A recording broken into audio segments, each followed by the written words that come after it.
नमस्कार मेरे प्यारे भाइयों और बहनों, मैं हार्दिक आपका तहे दिल से स्वागत करता हूँ हमारे इस यूट्यूब चैनल पर जिसका नाम है धर्मो रक्षणा।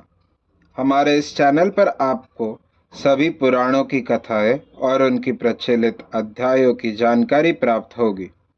हर देवी देवताओं के महात्म्य और उनके रूप स्वरूप और अवतारों की जानकारी यहाँ प्राप्त होगी। आशा करते हैं कि हमें आपका सकारात्मक प्रतिसाद मिलता रहेगा। हर हर महादेव। रुद्र संहिता प्रथम खंड चौथा अध्याय। नारद जी का भगवान विष्णु को शाप देना। ऋषि बोले, हे सूत जी, रुद्र गणों के चले जाने पर नारद जी ने क्या किया और वे कहाँ गए, इन सब के बारे में हमें बताइए। सूत जी बोले, हे ऋषियों, माया से मोहित नारद जी उन दोनों शिवगणों को शाप देकर भी मोहवश कुछ जान न सके। तत्पश्चात क्रोधित होते हुए वे तालाब के पास पहुंचे और वहां जल में पुनः अपनी परछाई देखी तो उन्हें फिर वानर जैसी आकृति दिखाई दी। उसे देखकर नारद जी को और अधिक क्रोध चढ़ाया। वे सीधे विष्णुलोक की ओर चल दिए। वहां पहुंचकर भगवान विष्णु से वे बोले, हे हरि, तुम बड़े दुष्ट हो।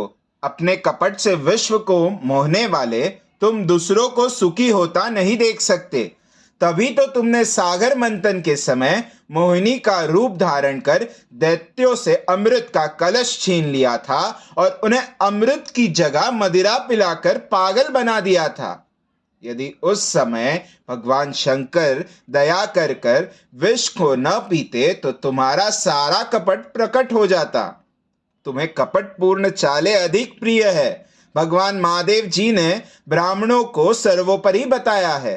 आज तुम्हें मैं ऐसी सीख दूंगा जिससे तुम फिर कभी कहीं भी ऐसा कार्य नहीं कर सकोगे। अब तक तुम्हारा किसी शक्तिशाली मनुष्य से पाला नहीं पड़ा है, इसलिए तुम निडर बने हुए हो, परंतु अब तुम्हें तुम्हारी करनी का पूरा फल मिलेगा। माया मोहित नारद जी क्रोध से खिन्न थे। वे भगवान विष्णु को शाप देते हुए बोले, विष्णु, तुमने स्त्री के लिए मुझे व्याकुल किया है। तुम सभी को मोह में डालते हो। तुमने राजा का रूप धारण करके मुझे छला था, इसलिए मैं तुम्हें शाप देता हूं कि तुम्हारे जिस रूप ने कपटपूर्वक मुझे छला है, तुम्हें वही रूप मिले। तुम राजा होगे और इसी तरह स्त्री का वियोग भोगोगे जिस तरह मैं भोग रहा हूं। तुमने जिन वानरों के समान मेरी आकृति बना दी है, वही वानर तुम्हारी सहायता करेंगे। तुम दूसरों को स्त्री वियोग का दुख देते हो, इसलिए तुम्हें भी यही दुख भोगना पड़ेगा। तुम्हारी स्थिति अज्ञान से मोहित मनुष्य जैसी हो जाएगी। अज्ञान से मोहित नारद जी का शाप विष्णु भगवान ने स्वीकार कर लिया। तत्पश्चात उन्होंने महालीला करने वाली मोहिनी माया को समाप्त कर दिया। माया के जाते ही नारद जी का खोया हुआ ज्ञान लौट आया और उनकी बुद्धि पहले की तरह हो गई। उनकी सारी व्याकुलता चली गई तथा मन में आश्चर्य उत्पन्न हो गया। यह सब जानकर नारद जी बहुत पछताने लगे और अपने को धिक्कारते हुए भगवान विष्णु के चरणों में गिर पड़े और उनसे क्षमा मांगने लगे। नारद जी कहने लगे कि मैंने अज्ञानवश होकर और माया के कारण आपको जो शाप दे दिया है वह झूठ हो जाए। भगवान, मेरी बुद्धि खराब हो गई थी जो मैंने आपके लिए बुरे वचन अपनी जबान से निकाले। मैंने बहुत बड़ा पाप किया है। हे प्रभु, मुझ पर कृपा कर मुझे ऐसा कोई उपाय बताइए जिससे मेरा सारा पाप नष्ट हो जाए। कृपा मुझे प्रायश्चित का तरीका बताइए। तब श्री विष्णु ने उठाकर मधुर वाणी में उनसे कहा, हे महर्षि, आप दुखी न हो। आप मेरे श्रेष्ठ भक्त हैं, इसमें कोई संदेह नहीं है। नारद जी, आप चिंता मत कीजिए। आप परम धन्य हैं। आपने अहंकार के वशीभूत होकर भगवान शिव की आज्ञा का पालन नहीं किया था, इसलिए उन्होंने ही आपका गर्व नष्ट करने के लिए यह लीला रची थी। वे निर्गुण और निर्विकार है और सत, रज और तम आदि गुणों से परे है। उन्होंने अपनी माया से ब्रह्मा, विष्णु और महेश तीनों रूपों को प्रकट किया है। निर्गुण अवस्था में उन्हीं का नाम शिव है। वे ही परम आत्मा है। महेश्वर, परम ब्रह्म, अविनाशी, अनंत और महादेव नामों से जाने जाते हैं। उन्हीं की आज्ञा से ब्रह्मा जी जगत के सृष्टा हुए हैं। मैं तीनों लोकों का पालन करता हूँ और शिव जी रुद्र रूप में सबका संहार करते हैं। वे शिव स्वरूप सबके साक्षी है। वे माया से भिन्न और निर्गुण है। वे अपने भक्तों पर सदा दया करते हैं। मैं तुम्हें समस्त पापों का नाश करने वाला, भोग एवं मोक्ष प्रदान करने वाला उपाय बताता हूँ।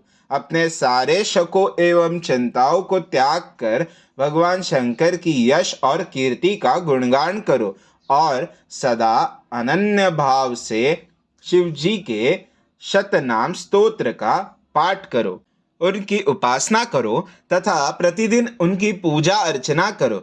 जो मनुष्य शरीर, मन और वाणी द्वारा भगवान शिव की उपासना करते हैं उन्हें पंडित या ज्ञानी कहा जाता है। जो मनुष्य शिव जी की भक्ति करते हैं उन्हें संसार रूपी भवसागर से तत्काल मुक्ति मिल जाती है। जो लोग पाप रूपी दावानल से पीड़ित है उन्हें शिव नाम रूपी अमृत का पान करना चाहिए। वेदों का पूर्ण ज्ञान प्राप्त करने के पश्चात ही ज्ञानी मनुष्य ने शिव जी की पूजा को जन्म मरण रूपी बंधनों से मुक्त होने का सर्वश्रेष्ठ साधन बताया है। इसलिए आज से ही रोज भगवान शिव की कथा सुनो और कहा करो तथा उनका पूजन किया करो। अपने हृदय में भगवान शिव के चरणों की स्थापना करो तथा उनके तीर्थों में निवास करते हुए उनकी स्तुति कर उनका गुणगान करो। इसके बाद नारद जी, तुम मेरी आज्ञा से अपने मनोरथ की सिद्धि के लिए ब्रह्मलोक जाना।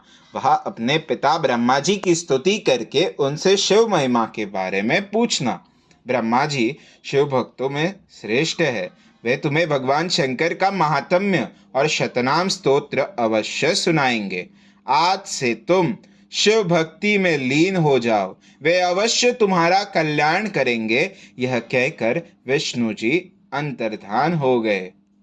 अध्याय 4 समाप्त। वीडियो को लाइक करें, शेयर करें, चैनल को सब्सक्राइब करें और हमारे साथ बने रहने के लिए बेल आइकन को प्रेस करें। हमारे सनातन संस्कृति की जानकारी के लिए और उनके साहित्यों की जानकारी को प्राप्त करने के लिए हमारे साथ बने रहिए इस चैनल पर, जिसका नाम है धर्मो रक्षणा। हर हर महादेव।